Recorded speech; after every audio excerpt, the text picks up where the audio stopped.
ॐ शुक्लाम्बरधरं विष्णुं शशिवर्णं चतुर्भुजं प्रसन्नवदनं ध्यायेत् सर्वविघ्नोपशान्तये। अगजाननपद्मार्कं गजाननमहर्निशम् अनेकदन्तं भक्तानां एकदन्तमुपास्महे। सरस्वती नमस्तुभ्यं वरदे कामरूपिणी, विद्यारम्भं करिष्यामि सिद्धिर्भवतु मे सदा।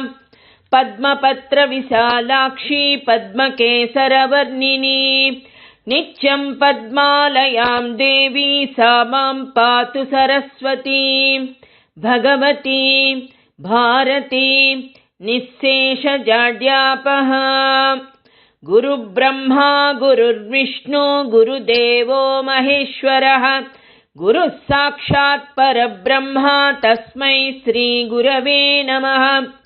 शान्ताकारं भुजगशयनं पद्मनाभं सुरेशं, विश्वाकारं गगनसदृशं मेघवर्णं शुभांगं, लक्ष्मीकान्तं कमलनयनं योगिहृद्यानगम्यं, वन्दे विष्णुं भवभयहरं सर्वलोकैकनाथम्। ఓం నమో భగవతే వాసుదేవాయ. భగవద్భక్తులారా, భాగవతోత్తములారా, మీ అందరికీ మొట్టమొదటగా నూతన సంవత్సర శుభాకాంక్షలతో ఈ భాగవత సుధను మళ్ళీ మనము పంచుకోబోతున్నాం. పోతన కవిత్వాన్ని ఆస్వాదిస్తూ ఉన్నాం కదా. ఇప్పుడు మనము చెప్పుకుంటున్నది ఆ చక్రవర్తి, పృథు చక్రవర్తి ఆ స్వామిని దర్శించి పులకించిపోతున్నాడు. ఏమడగబోతున్నాడు ఆ స్వామిని అని మనం చెప్పుకోబోతున్నాం. అయితే ఆ రామచంద్రుణ్ణి ఒక్కసారి మనము ఈ కొత్త సంవత్సరము, స్వామి నీవు వినకపోతే ఆ సీతమ్మ తల్లైనా నా బాధ వింటుందా అని అడగబోతూ ఉన్నాం.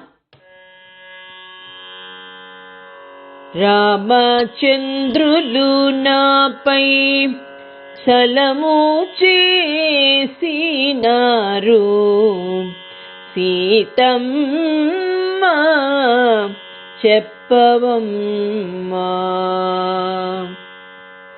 కటకట వినడేమి సేయుదు, కఠిన చిత్తుని మనసు కరుగదు. కర్మములు ఎటులుండునో గద, ధర్మమే నీకుండునమ్మా.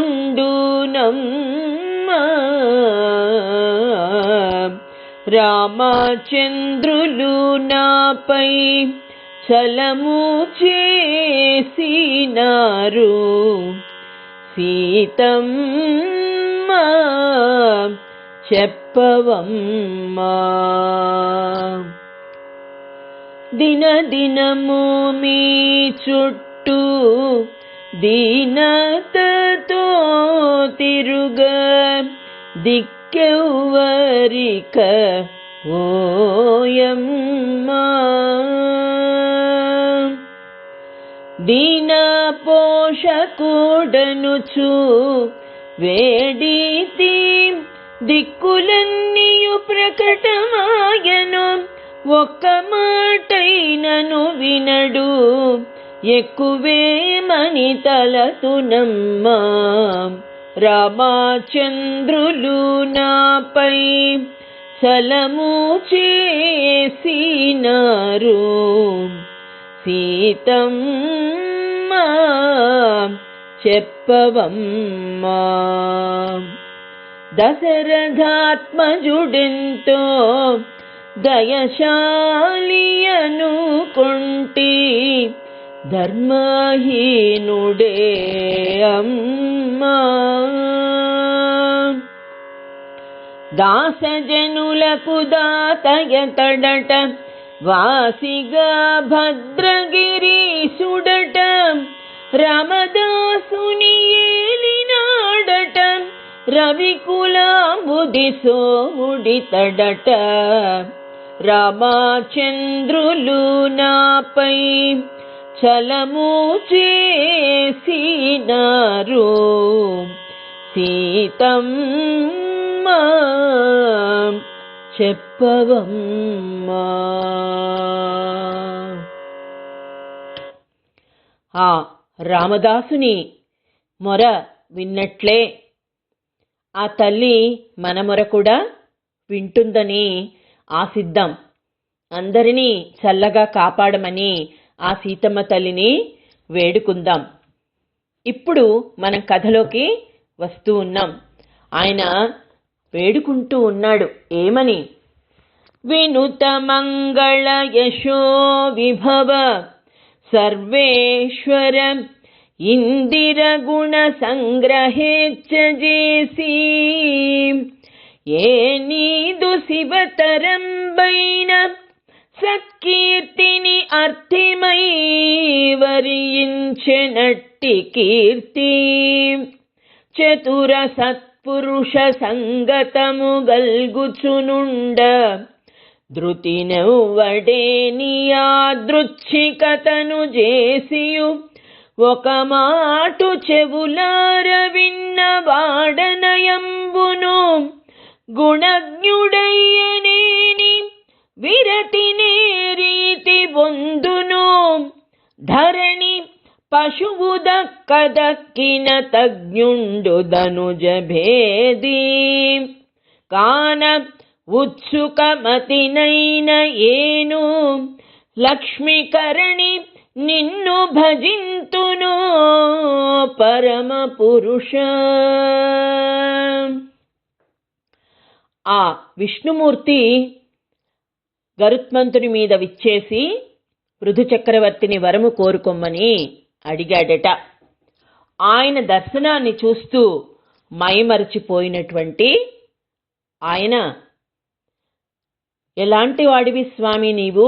వినుత మంగళ యశో విభవ, నీ యొక్క కీర్తి దశ దిశలు కూడా వ్యాపిస్తుంది. ఎందుకంటే నీవు ఒక్క అవతారములో కాదు కదా, దశావతారాలలో ఎన్ని కోరికలు ఎంతమందికి తీర్చావు స్వామి. నీ యొక్క కీర్తి దశ దిశలా వ్యాపించింది కదా సర్వేశ్వర. ఇందిర గుణ సంగ్రహేచ్ఛ చేసి, అంటే లక్ష్మీదేవి యొక్క గుణాలను నీవు సంగ్రహించుకోవాలనే కోరికతో, అంటే నీదు శివతరంబైన సత్కీర్తిని అర్థిమై వరించే. ఏ సత్కీర్తిని కావాలని ఆమె వరించిందో అటువంటి సత్పురుష సాంగత్యము ఆమెకు లభించింది. నాకు ఇలాంటి వరుడు కావాలి అని ఎంచుకుని నిన్ను ఆమె పెండ్లాడింది తండ్రి. చతుర సత్పురుష సంగతము కల్గుచునుండ, ధృతి ఎవ్వడేని. అయితే చెవులారా నీ యొక్క గుణగణాలను విన్నటువంటి వాడు ఎవరైనా స్వామి, ఎవరైతే నీ మీద భక్తి కలిగి ఉంటాడో, నీ గుణాలను వింటాడో, అలాంటి వాడు నీ మీదే ఆసక్తి కలిగి ఉంటాడు స్వామి. వేరే ఇంకేదైనా కోరుకుంటాడా? కలలో కూడా కోరుకోలేడు. యాదృచ్ఛికతను చేసియు ఒక మాటు చెవులార విన్నవాడ నయంబును. అయితే అలా లేనివాడు ఎలాంటి వాడంటే, జ్ఞానము లేని మూర్ఖుడైనటువంటి ఒక పశువు లాంటి వాడు. నీ గుణగణాలను వింటూ, నీ కథలను వింటూ, నీ గురించి అందరూ చెబుతూ ఉంటే పరవశించిపోయేటువంటి నిజమైన భక్తుడు వేరే కోరికలు కోరుకోలేడు స్వామి. అట్లాంటి నేను కూడా అలాంటి వాడిని. నీవే కావాలి నాకు. నిత్యము నిన్ను ధ్యానించడమే నా యొక్క ఆనందానికి మూలం స్వామి. నాకేమీ అవసరం లేదు. అయితే ఎవరిలాగా నిన్ను భజిస్తాను అంటే, ఉత్సుకమతి అయిన నేను లక్ష్మీకరణి నిన్ను భజింతును పరమ పురుష. నిత్యము నీ పాదసేవ చేసుకుంటుంది. ఎవరు? శ్రీ మహాలక్ష్మి. ఆ విధమైనటువంటి సేవ నేను కూడా కోరుకుంటున్నాను స్వామి.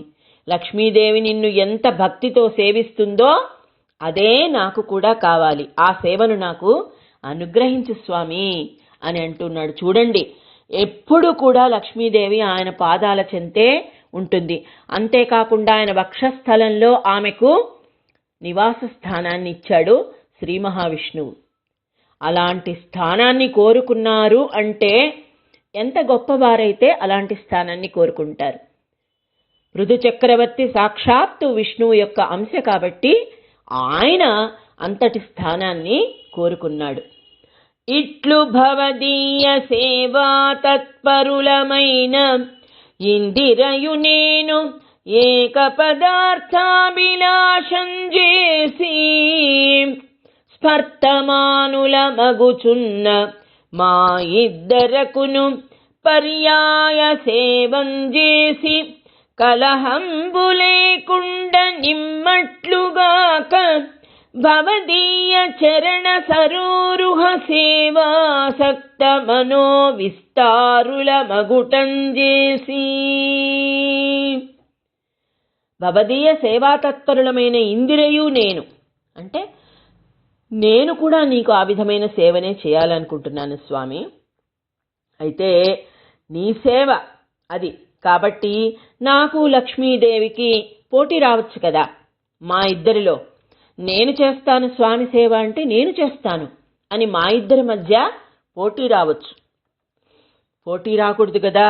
కాబట్టి ఒకరి తర్వాత ఒకరు నీ సేవ చేసుకునే యొక్క భాగ్యాన్ని మాకు ప్రసాదించు స్వామి. అయితే దాని వలన మాకు కలహం రాకూడదు. పర్యాయ సేవం చేసి కలహంబు లేకుండ నిమ్మట్లుగాక.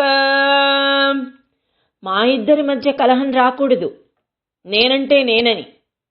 అంటే ఇక్కడ ఏ విధంగా ఆ స్వామిని వేడుకుంటున్నాడు అంటే లక్ష్మీదేవిని ఏ విధంగా అనుగ్రహిస్తావో అదే విధంగా నన్ను కూడా అనుగ్రహించాలి స్వామి అంటూ ఉన్నాడు. అయితే ఇంకా ఏమంటున్నాడో చూడండి. ఏన ఏన మున్ను భజియింతునను తలంపులన్ కలహం వైనను కానిమ్ము దేవా.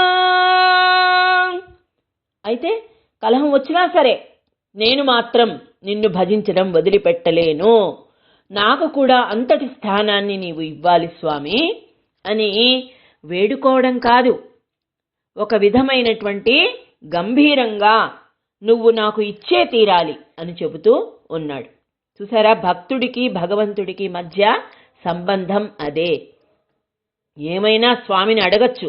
అన్నమాచార్యుడు కూడా ఆ విధంగానే వెంకటేశ్వర స్వామిని ఒక్కొక్కసారి శాసిస్తాడు, ఒక్కోసారి అర్థిస్తాడు, ఒక్కోసారి భక్తిగా మొక్కుతారు. అదేవిధంగా శృంగార కీర్తనల్లో స్వామిని ఆరాధిస్తాడు. ఇన్ని విధాలైనటువంటి లక్షణాలు ఒక భక్తుడికి మాత్రమే ఉంటాయి. ఈ విధంగా అంటున్నాడు. జగదీశ దేవ యుష్మత్పద కైంకర్య పరతనర్చు సాగర తనూజ కృత్యంబునందు అఖిల్ బిషభుక్తినే ప్రీతి కోరుట జగన్మాతయైన ఆ రమాసతి తోడ వైరమవశ్యంబు కల్గును.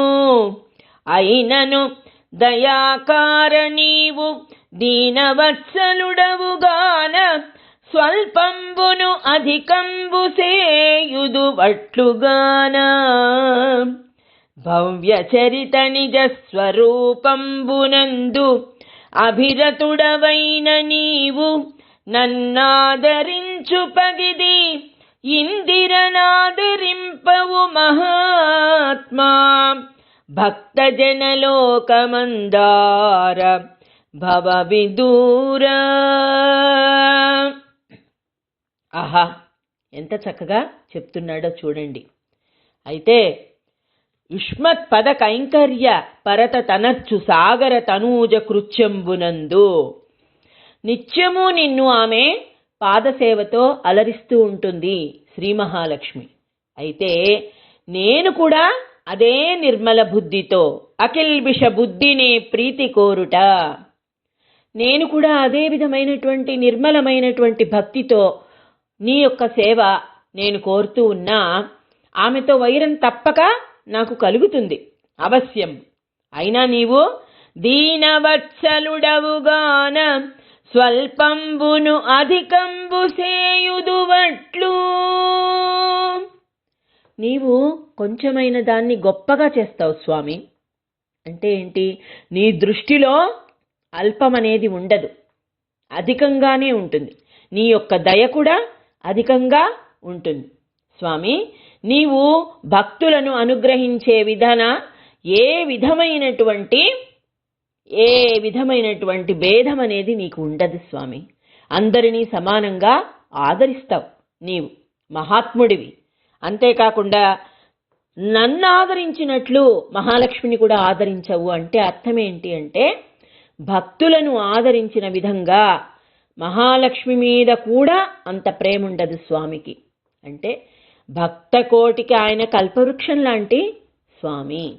అందుకనే దాసాను దాసుడను అంటాడు స్వామి. అడియేన్ దాసన్ అంటే నన్నెవరైతే సేవిస్తారో వారికి నేను సదా రుణపడి ఉంటాను, సదా సేవ చేస్తాను అంటాడట స్వామి. ఎంత దయో కదా. కాబట్టి స్వామి, నన్ను ఆదరించినట్టు లక్ష్మీదేవిని కూడా నీవు ఆదరించవు అని చెబుతూ ఉన్నాడు స్వామి. అందుచేత ఇట్లగుటం చేసి సత్పురుషులైన వారలు నిరస్తమాయా గుణ సముదయంబుగల నిన్ను భజింతురు. ఇట్లగుట చేసి, అందుకనే స్వామి నిన్ను సత్పురుషులైనటువంటి వారు నిరస్తమాయా గుణ సముదయంబుగల అంటే నిన్ను మాయకు అతీతుడిగా నిన్ను పూజిస్తారు స్వామి. అందుకే నిన్ను అందరినీ మాయ చేస్తావు, అంత లోపలే అందరినీ అలరిస్తావు. అదే స్వామి నీ ప్రత్యేకత. భవత్పాదానుస్మరణ రూపంబైన ప్రయోజనంబు తక్క ఇతర ప్రయోజనంబుల నెరుంగరు. భవత్పాదానుస్మరణ రూపంబైన ప్రయోజనంబు. స్వామి, నీ చరణాలను ఎప్పుడు స్మరిస్తూ భావిస్తూ సేవిస్తూ ఉండే ప్రయోజనం తప్ప ఇంకా ఏది అక్కర్లేదు నిజమైనటువంటి భక్తులకు స్వామి. సేవక జనంబులను వరంబులు వేడుమని జగద్విమోహనంబులైన వాక్యంబులు పలుకుదువు. అట్టి భవదీయ వాక్య తంత్రీ నిబద్ధులు లోకులు కాకుండిరేని ఫలకాములై కర్మంబుల నెట్టులాచరింతురు. అంటే సేవకులను వరాలు కోరుకోమని అడుగుతావు నువ్వు, చాలా మోహింపచేస్తావు స్వామి. ఇదే నీ మాయ. మీ ఇష్టమైన వరం కోరుకోండి అని చెప్తావు. అయితే నీ మాటల తాళ్లతో బంధింపలేకపోతే, ఫలాలు కోరకపోతే కర్మలు ఎలా చేస్తారు? అంటే మనం ఫలాలను కోరుకునే కొద్దీ మన కర్మలు పెరుగుతూనే ఉంటాయి. స్వామి మనలను పరీక్షిస్తాడు.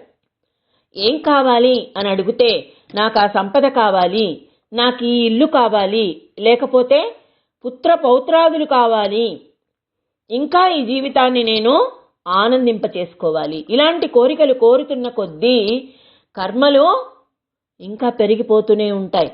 కర్మలు పెరిగిపోయినప్పుడు జన్మలు కూడా పెరిగిపోతాయి. కానీ ఎవ్వరు కూడా దీన్ని అర్థం చేసుకోలేరు స్వామి. ఇదంతా నీ మాయ. భవదీయ మాయా విమోహితులై జనులేమి కారణంబున నీ కంటే ఇతరంబుల కోరుచుందురు. ఈ విధంగా నీ మాయతో పట్టుబడిపోతారు. నీకంటే ఇతరమైన కోరికలు కోరుతూ ఉంటారు స్వామి.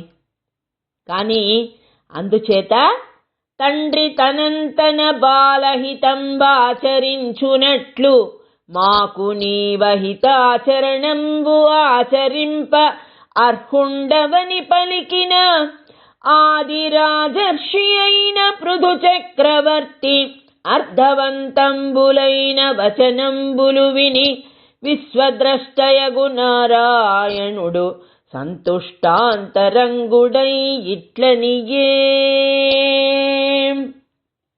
అయితే స్వామి, నీకు ఏం మంచి చెయ్యాలో, మాకు ఏమి మంచి చేస్తే మేం బాగుంటామో నీకు తెలుసు. ఎందుకంటే మేమంతా నీ బిడ్డలం.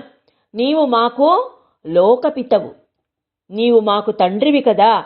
నీవే మాకు ఏమి చేస్తే బాగుంటుందో ఆలోచించి అలాంటి హితాన్ని మాకు చెయ్యవయ్యా అని చెప్పాడు పృథుమహారాజు. కానీ ఆయన మాటలు విని ఒక్కసారి పులకరించిపోయారట నారాయణుల వారు. ఆయన ఏం చెప్తున్నారో చూడండి. మహారాజా, దైవ ప్రేరితుండవై నాయడ ఇట్టి బుద్ధి కలుగుటంజేసి అచలాచలంబగు భక్తి వొడము. ఆహా, నీకు నా మీద ఇట్టి బుద్ధి ఏ విధంగా కలిగింది అంటే దైవ ప్రేరణ, నా ప్రేరణతోని నీకు ఇలాంటి బుద్ధి కలిగింది. కాబట్టి స్థిరమైన భక్తి నీకు ఉంది. ఈ స్థిరమైన భక్తి ఒక్కటే అన్నిటికంటే చాలా పెద్ద సంపద ప్రతి ఒక్కరికి. ఇలాంటి మాటలు మనము తెలుసుకోవాలి. భాగవతంలో ఒక్కొక్క పాత్ర ద్వారా మనకు అనేకమైనటువంటి మంచి మాటలను చెప్పారు పోతనామాచ్యులు.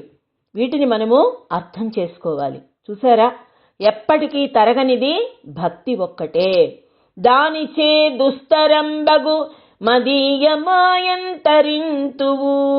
చూసారా, నిష్కల్మషమైనటువంటి భక్తి ఉన్నట్లయితే దాని చేత దాటలేనటువంటి ఈ మాయను, నా మాయను ఎప్పుడు కూడా మీరు దాటి వెళ్ళిపోతారు. నీవు నాచే నాదిష్టంబగు కృత్యంబ ప్రమత్తుండవగుచు ఆచరించిన సకల శుభంబులన్ పొందుతువు. ఈ విధముగా నాచే నాదిష్టంబగు కృత్యంబ ప్రమత్తుండవగుచు అంటే ఈ విధంగా నేను చెప్పినట్లు చేస్తే అన్ని శుభాలను నీవు పొందుతావయ్యా అని చెప్తూ ఉన్నాడు. మదీయ భక్త జనంబులు స్వర్గాపవర్గ నరకంబులన్ తుల్యంబులుగా అవలోకింతురుగావున నీ అధ్యవసాయంబు అట్టిదియ మరియు మదీయాదేశంబున దుస్త్యజంబగు రోషంబును త్యజించి నాయడ భక్తి సలిపితివిగాన ఇది నాకున్ పరమహర్షదంబగునని అభినందించి అనుగ్రహించి అతడు గావించు పూజలు గైకొని గమనోన్ముఖుండయ్యే. ఎంత చక్కటి మాటలు చెప్పాడో చూడండి. అయితే ఒక మంచి బుద్ధి కలగాలన్నా ఆ స్వామి యొక్క ప్రేరణ మనకు అవసరం. కాబట్టి ఆ దైవ ప్రేరణ ఉన్నట్లయితే మనకు నిజమైనటువంటి భక్తి అలవడుతుంది. ఆ భక్తి ఎప్పుడు కలుగుతుందో దానితో ఆ విష్ణు మాయను అతిక్రమించి ఆయనను సులభంగా చేరుకుంటామట. అంతేకాకుండా ఆయన భక్తులు స్వర్గాన్ని, మోక్షాన్ని, నరకాన్ని అన్నిటినీ సమానంగానే చూస్తారు. ఎప్పుడు ఏం కోరుకుంటారు? ఆయన గురించే స్మరించడం, ఆయనని గురించే కీర్తించడం, ఆ స్వామి కథలను అందరికీ చెప్పడం, ఆనందించడం. ఈ జీవితంలో ఇంతకంటే ఆనందాన్ని కోరుకోరట. అదే చెప్తున్నాడు ఆయన. స్వర్గాన్ని, మోక్షాన్ని, నరకాన్ని అన్నీ సమానంగానే భావిస్తారు. ఇవన్నీ స్వామి, నీవన్నీ నాకు అవసరం లేదు. స్వర్గమా, నరకమా, మోక్షమా ఇవన్నీ నాకు అక్కర్లేదు స్వామి. నిత్యము నీ పాద సంస్మరణ సేవయ చాలు అని కోరుకుంటారట. నీ కోరిక ఇదే కదా, కాబట్టి నా ఆజ్ఞను నీవు శిరసావహించు.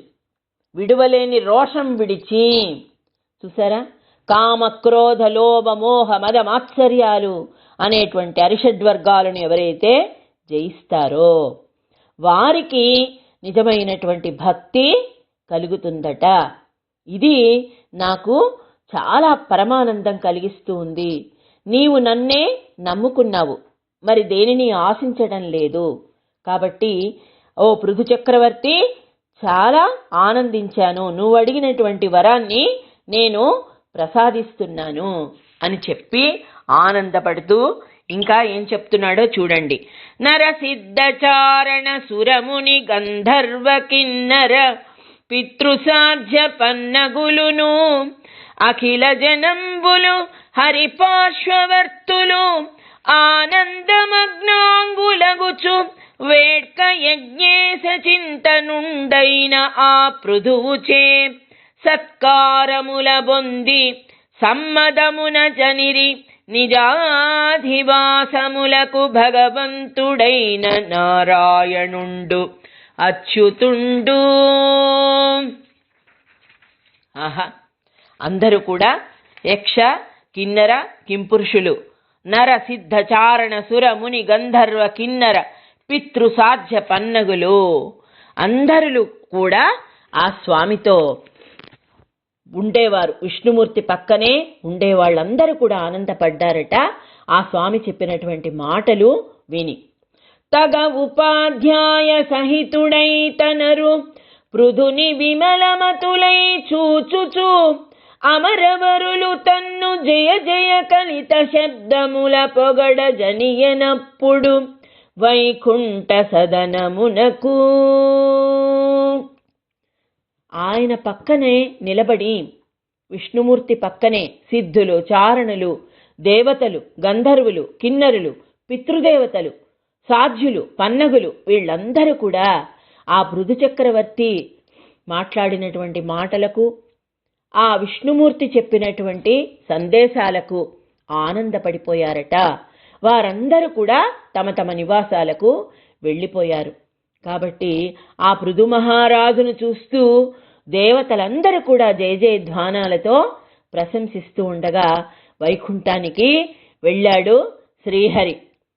అంత పృథు చక్రవర్తియు ఇంద్రియాగోచరుండయ్యును దర్శితాత్ముండును దేవదేవుండునునైన వాసుదేవునకు నమస్కరించి నిజపురంబునకు చనుదెంచు సమయంబున మౌక్తిక కుసుమ మాలిక దుకూల స్వర్ణతోరణాలంకృతంబును లలిత సుగంధ ధూప విలసితంబును రత్నమయ రంగవల్లికా విరాజితంబును ఫలపుష్పలాజాక్షత దీపమాలికా స్తంభపూగ పోతాభిరామ ప్రతిగృహ ప్రాంగణంబును మృగమదఘన సార చందనాగరువాహ్పూర సంసిక్త రథ్యావళీ విభాసితంబును తరుపల్లవాభిశోభితంబునునైన పురంబు ప్రవేశించి. ఎంత చక్కగా చెప్పాడో చూడండి. ఇంద్రియాగోచరుండయ్యును, ఇంద్రియాలకు కనపడకపోయినా దర్శితాత్ముడైన దేవదేవుడు. మామూలు ఇంద్రియాలకు ఆయన కనపడతాడా? ఆత్మకల వాసుదేవునికి. ఎట్లాంటి వాడు? ఆత్మలో ఎవరైతే నిలుపుకుంటారో వారికి మాత్రమే ఆ స్వామి కనిపిస్తాడు.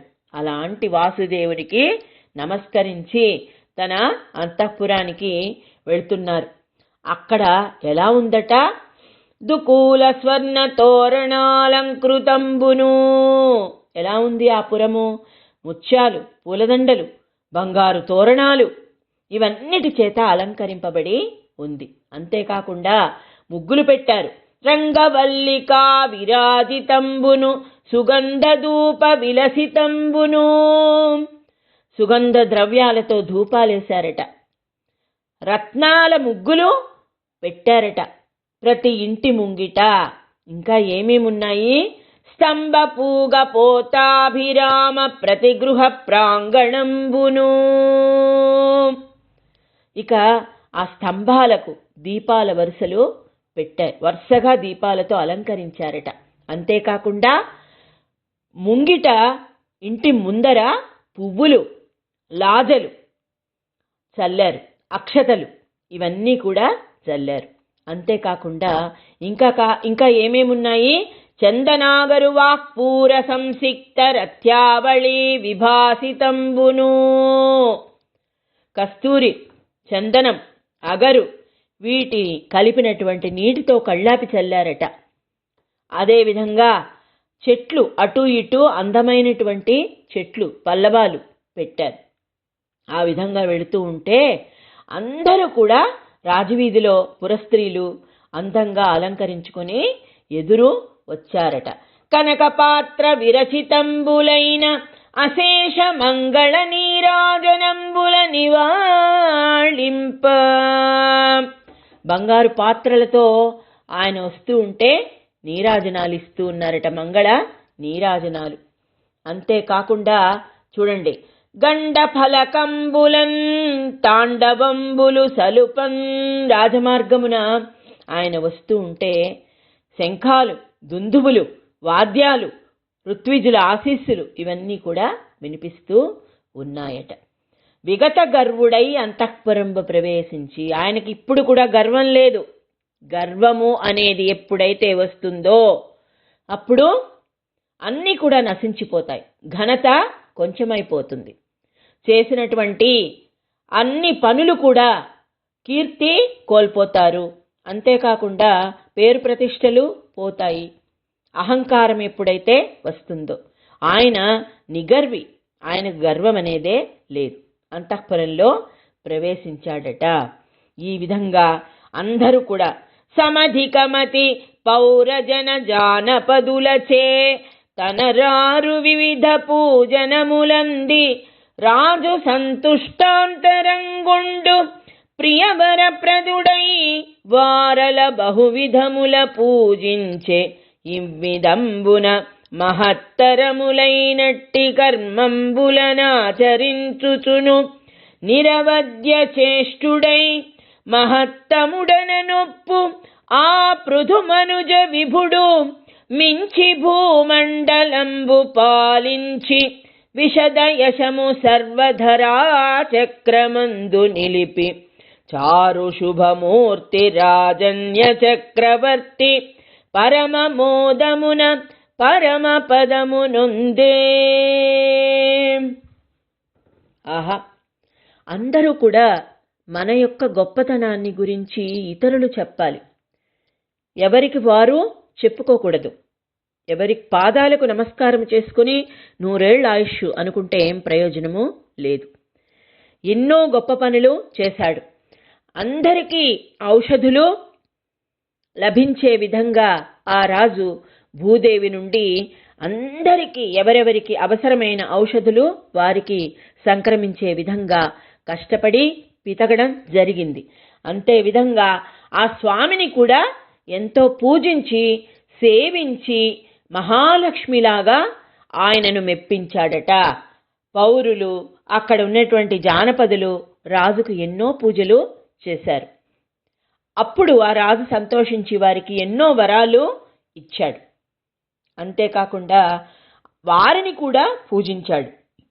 ప్రియవరప్రదుడునై వారల బహువిధముల పూజించే, ఎవరిని అవమానపరచలేదు.